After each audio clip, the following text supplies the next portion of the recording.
lifestyle has caught fire, and we talk about the rewards and challenges of it. This is the Wandering Worker Podcast with Matt Lloyd. All right, welcome again to the Wandering Worker Podcast. I'm your host, Matt Lloyd.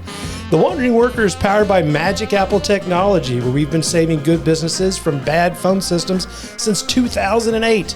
Whether you're tuning in from the comfort of your home, a cafe, or exploring a new corner of the world, this podcast is your compass to navigate the ever-evolving landscape of remote work. We'll uncover invaluable insights, share personal stories, and connect with the experts who have mastered the art of wandering while working. And we have one of those experts with us today. Today, our guest is Regie Ford. How you doing there, Regie? I'm doing well, and I appreciate the expert. I think you give me a little bit more credit, but I appreciate that. Well, we'll figure out just how expert you are here in a few minutes. Before we get started, we like to do just random rapid-fire questions. These are silly questions from a little question generator. So let's see. Question one. It's not very creative. I think it only has about 20 questions because I get this one a lot. Pirates or ninjas? Ninjas. I can see it. To me, it changes daily. It can be pirates one day, ninjas the next. Yeah. Have you ever saved someone's life? This is a good one. I would say so. Yeah. I think even just thinking recently, yes. I had a friend who had been experiencing a lot of bad mental health, and I showed up after he had been locked away from the world for a couple of days, not showering, not talking to anyone. And I sat down with him for hours, probably 6-7 hours.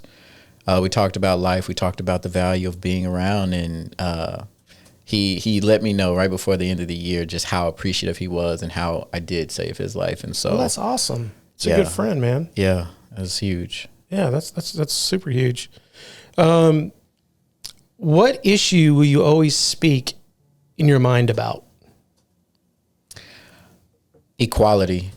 Because I believe that, one of the terms that I've been wrestling with is work for a living, or what do you do for a living? And that you have to earn a living.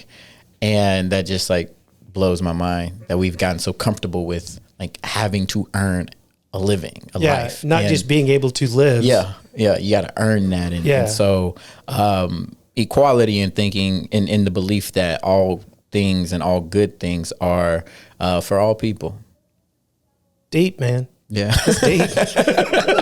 I mean, these are the best answers I think we've ever gotten from this little random generator. Silly little featurette, man. I'll have to get you a trophy and send it to you. This is really good. I appreciate that, yeah. What's one place you've traveled that you never want to go back to? This is a great question. That's a really good question. Cleveland. I have been to Cleveland. I've had some good experiences in Cleveland. I'm going to have to say, oh man, that spot right between Florida and Georgia where they try to get you with the speed traps? I hate that spot because it's in Florida. Just right there. Right. The Florida, just that Georgia one line. little probably 10-mile area. Yeah.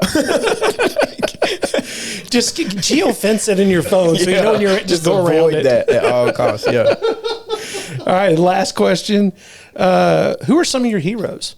Yeah. I think my mom is one of my biggest heroes. Why is that? I think for a long time I saw her as just this mythical creature who, parents, we don't see them in the true light, but understanding her a little bit better and just the challenges that came with raising me. She had me when she was 14 years old. And so there was a lot of struggle and just the courage to keep me safe and be that person to guide me through life early on. She's a big one. And I think my two grandparents, my grandmother on my father's side and my grandfather on my father's side, were the safest people in my life. When I think about my story and how where I'm at today, I attribute so much of it to them. Wow. So yeah, those would be, and then Muhammad Ali, because he's just the shit. So yeah. I like it. So do me a favor, briefly introduce yourself. Tell us a little bit about your background, who you are, what we need to know about you to have an intelligent conversation. Absolutely. So my name is Reggie Ford, Nashville native. I'm an entrepreneur. I'm an author, a speaker. My work and business has been primarily in the finance and accounting space. I started a wealth management business back in 2018 called Rose Crete Wealth Management. That name comes from the metaphor of the rose that grew from a crack in the concrete. And that's, that epitome of getting through adversity is like the epitome of my life. And then my book, Perseverance Through Severe Dysfunction, PTSD is the acronym, Breaking the Curse of Intergenerational Trauma as a Black Man in America, is a lot about a lot of the challenges and trauma that I experienced early on, but how I reframe and how I persevere through those things instead of allowing the negative to define me. How do you make the most of a really crappy situation and, spread that to others so that they can find that power in their own lives? What got you to that point? I mean, because we've all of us have had adversity at some point, but not all of us decide we want to write a book about it. Yeah. So what got you to that point? What was the real factor behind it? I think I didn't like where my mind was, and I didn't like where life had ended up, and I couldn't understand it. It was so long in my life, I could understand why things were the way that they were. You do this is the reaction, this is the consequence, or this is, what comes out of it. And at that point, I couldn't understand why the relationships in my life were the way that they were. I couldn't understand why I didn't have the same motivation and drive that I had once had. I couldn't understand a lot of those things. And so writing was an exploration. It was trying to understand. And I was answering the question, how did we end up here? That's the question I was answering throughout the entire writing process. And it wasn't intended on being a book. It was literally me answering more of an question. Exercise for yourself, and then it turned into something. Yeah. It was a healing, therapeutic exercise of just getting all the things that were on my heart out in a form that I felt safe and comfortable doing. I'm a lot more vulnerable now in like verbal expression, but back then I wasn't. Right. And it was the way that I got it out.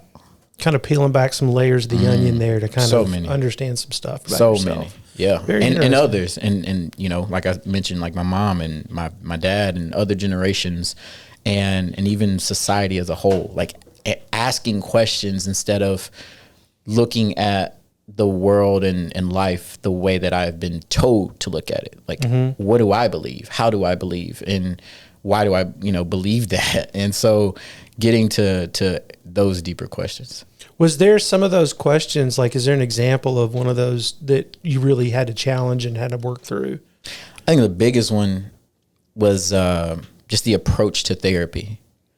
Okay. Because growing up in my family and my community, it's looked at as a weakness. For sure. Stigmatized. And I think stigmatized across the board. And just looking at something, like I said, things that are good shouldn't be reserved for any one group of people. They should be available to everybody. Right. And I feel that, therapy, and I mean, if we took it and said physical health, whether it be the doctor that you go see, whether it be the gym that you go to, we want that. That's a good thing. But when it comes to working out your mind and healing your mind, it's looked at as a negative. And I couldn't understand that. And so that was one of the biggest things that I started to challenge. Yeah. Do you feel that's still that way, or do you feel that it is shifting and changing? I think it is shifting. I agree. I feel a movement happening. I do too. I think we're starting to, as a nation, understand that there are some things that we have just ignored long enough that we've got to really start to. And a lot of the problems we face, I think, in today's society with the mass shootings and all these, there's a direct red little thread back to mental health. Absolutely. And the stigma around it and what we need to do about it. Yeah. And it's a big issue, and I think if we solve it, that'll be great. Yeah, but I mean, for real. That's definitely a big problem. So now you also do speaking, and tell me a little bit how you got into that. Yeah, that came from the book. I was initially doing things like this to promote the book when Sure. I was in the pre-order stage and everything. And through that, people are starting to hear my story. People are starting to hear the way that I communicate and tell story. And that led to my first speaking engagement was a keynote, honestly. And so I opened up for the Goodwill annual breakfast, and a lot of folks were in that room. A lot of folks heard what I had to say, read my book, knew the different avenues in which I could take things in my speeches, and it kind of just took off from there. A lot of my work has been in the education space, working, I think for me, the biggest passion point is young people and their minds and how they are developing, because I know that is such a crucial time in a person's life is, those first, first couple months really, but all of those first 12, 15 years of a person's life is so valuable in helping them develop into the person that they become as an adult. And so that's the avenue in which I stepped into. And it's been so rewarding and so fulfilling to just be on a stage, communicate a thought, and then see the reaction from people and hear the emotion, hear the ahas, hear all of that. And just, I'm telling my story. I'm telling, things that I learned from different people along the way, and just, talking to the younger version of me. Interesting. So you definitely feel like when you're doing this, you feel the resonating words that you're giving out as they're getting received. And oh yeah. I like one of my favorite things is the empathetic Yeah. And you say something that lands on somebody, it's like yeah. Like I can eat that up. So yeah. Gives you that good feel like I'm connecting right now. Yeah. We're all in this together. Yeah. I think comedians they try to get those laughs, and I try to get those Yeah. It means that they're paying attention. Yeah. And you're saying something that's intriguing. Oh yeah. So that's good. Yeah. So now, do you do like right now? Do you try to focus on more corporate type events? Do you work with businesses, or is it more just individuals? What's your kind of path there? In terms of finance, or in terms of with your speaking and everything else. Yeah. So it is a lot of, like I said, education space. So a lot of conferences where there are multiple either educators or multiple leaders of education institutions. And then I played sports. I played football my entire life, played basketball and ran track in high school. And so, understanding the correlation with all of what a young person is going through with their mental health and sports, and how it can be a beneficial thing, or it also can be detrimental. Pressure and so much. And so, but mainly conferences, and then individual schools from those conferences will say, hey, I want him to come speak at this event for our school and things like that. I want him to come talk to our student athletes, different things like that. Interesting. So now tell me about your wealth management side of stuff. Tell me a little bit about that business. Is that still going on? You're still doing all that? Yes. And so since 2018, been running for primarily individuals, but some companies, wealth management, managing assets, financial securities, and developing strategies to help people reach their financial goals. Got you. So tell me a little bit about where do you see yourself going in 5 years? I mean, both from the financial, the wealth side, and the speaking and speaking side. Great question. I hope I'm still here. That's the first thing. And I see the passion for speaking and developing more thought leadership around mental health, destigmatizing mental health, and helping people understand it in a way that is less daunting is something that is a growing passion of mine. Finance, I think, plays a huge role in your mental health, because it's such money and finance is such a necessity in life, and that, growing up in poverty, if you don't have money, it is everything. Absolutely. But I think at a certain point, once you have whatever that threshold is, and it's different for everybody in different cities and things like that, but once you have a certain point, that extra dollar, that doesn't bring any more happiness, any more satisfaction anymore. And so getting, using both of the tools and the expertise to tell that story of mental health. I think the mental health piece will rise to the top. Yeah, I agree. I think that, especially with men, not so much like younger men, but men in their, 30s and up, you see a drop in them going to the doctor to get check-ins unless something is bleeding, broken, or hurting that they can't, they don't go. And that's for physical stuff. Mental stuff's even more so. And it takes, there's like a 20-year gap there that just no professional services really are rendered for guys. And it's something that they end up having to seek emergency type stuff sometimes because they ignored it for that long. Right. I think I was one of those guys. I didn't want to go see anybody. And when my when my wife and I were younger in our relationship, we wanted to go to counseling, and she was saying we need to go and it'd be healthy for us. And I was totally against it. Man, looking back, it's just so dumb. Yeah. I mean, it's just like, why didn't I? Right. Now I love, having a sit down with somebody, a professional, even if everything's good, it's good just kind of, once a quarter or something, just you pay for a session and, hey man, give me a checkup. Let me see how I'm doing. That's exactly what I was going to say. It's a checkup. It's a maintenance. People don't seem to, that's just not something on people's list. And I mean, I get it. Financially speaking, you don't, it's not something that it's not as important as all the other things that stack up, but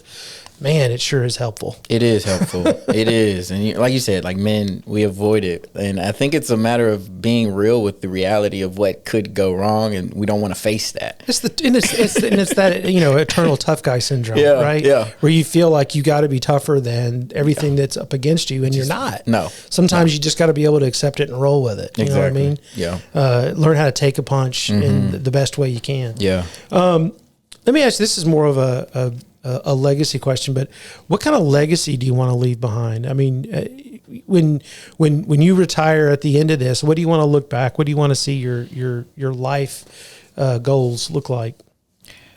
I think it all boils down to the impact that I have on people. Thinking back to your earlier question during rapid response of, have you saved a life? I think I've saved more lives than I even know at this point, but I want that number to grow. And not, I don't need to know, but knowing the amount of suffering that happens in our world, and that I can speak to that, and that I can help people feel less alone and less miserable about their life, and find true purpose and passion in anything and everything that they do. That is, I think, where I would want my legacy to be, is like he helped people, he saw people, he saved people. Yeah. So, that's awesome. I mean, bringing value where it needs to be. That's great stuff. Yeah. So, what we kind of talk about here is remote work, and, it's not just about the technical aspects of not having to come to an office, but a cultural aspect. And how do you build a company that you don't have to micromanage every single person? And, we talk about different stuff, like we're at Magic Apple, my company, we're a big traction shop. So that Entrepreneur Operating System, EOS, that whole book, I don't know if you've read that book or not, but that's one of the things that we do to try to establish culture and have these events and other stuff. With some of the things that you've done and things within your own business, how do you guys handle culture and those type aspects in a remote work environment? So when I started Rose Creek, it was just me. And I was working with people from across the country, and it automatically was remote. It wouldn't make sense at all to have an office. And so as it grew, I found different ways of incorporating other people to assist with that, and it became just this like built-in remote work environment that people were used to and familiar with. Yeah. Has there been any lessons that you've picked up or things? I mean, obviously you talked about the fact that, hey, we like to get on a regular routine of discussing and being face to face. What are some of the lessons that you've kind of learned and adjustments you've had to make within your business to kind of address some of those things? I think that not everyone communicates the way that I do. And being able to have understanding of whatever their life circumstances are. Right. It may be 8:59 and you said yes, but then at 9:02 you're still not there. But in that 3 minutes, like something happened and like it just wasn't, respond or communicated. But having grace around that. Yeah. And I think that's something that's really helped is just understanding that people have lives and things are happening. The work will get done, like being very flexible and knowing that the work will get done, whether it's, early in the morning, late at night, whatever works for someone, even on the weekend, understanding that and being open to that, being flexible. Yeah, I think that's a really good point. And I think that's something that a lot of people overlook, and especially like business owners and a lot of older business owners especially, they feel like, well, I'm paying for 8 hours, I better get 8 hours. And to me, that's just unreasonable. Nobody's going to give you 8 hours of their life every day for some money. It just doesn't. I mean, it's hard to imagine somebody's going to do that and work that hard constantly. But it's like, hey, we have goals, we have things we got to get done. As a team, we're working to do that. And as an owner, you got to be empathetic for understanding, hey, these things happen. We've taken the approach of, hey, for me personally, I started my business because I had to. We got let go and laid off like 3 times in a row. And it was like, I'm sick of this. I'm going to just take my future in my own hands and go figure it out. My business partner and I did. And it's been 15 years later and we're still going, which is good. But for us, it's, we want time, and I don't want to work every day. I want some freedom and I want to enjoy life. I want to look back and go, well, I worked for that guy. That's what I did. I worked for that guy.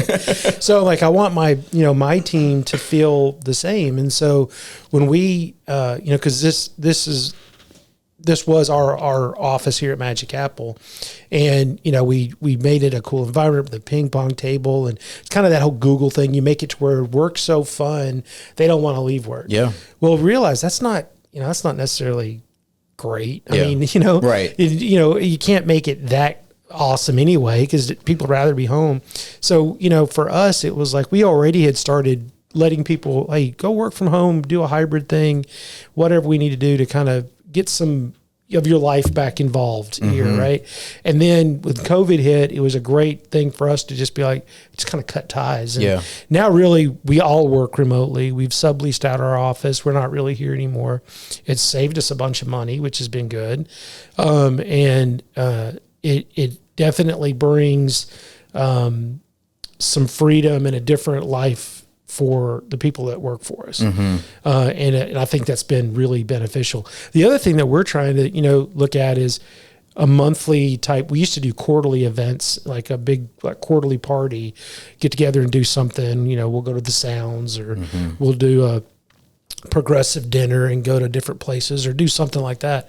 And since we're all remote, it's like, hey, we're going to do something every month and have like an event once a month where we're face to face with each other, because we need that. Yes. And our people, some of our people that work for us, they're like, I don't like working remote all the time.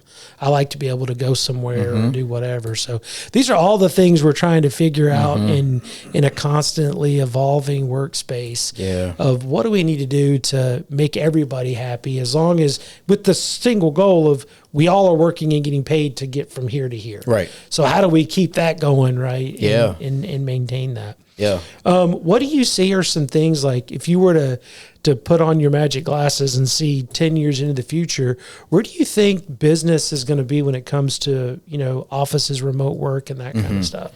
Yeah, I think we will see a shift overall toward very flexible and hybrid schedules. Yeah. Both in and out of the office. And I come back to the mental health aspect of it all, like being isolated and being at home alone or in an unsafe environment. Who knows what that person's life is? That has had a tremendous impact on people throughout the pandemic, and even, this ripple effect afterwards. And so I think you're going to see much more hybrid situations across the board, and everyone knowing that that's just the way that work is. That, like a 40-hour in the office work week is not going to be the norm in the future. Right. I don't see that. I think it'd be kind of like, I've been thinking about, I've asked myself that same question a lot of like, what do you need to do? What does that look like?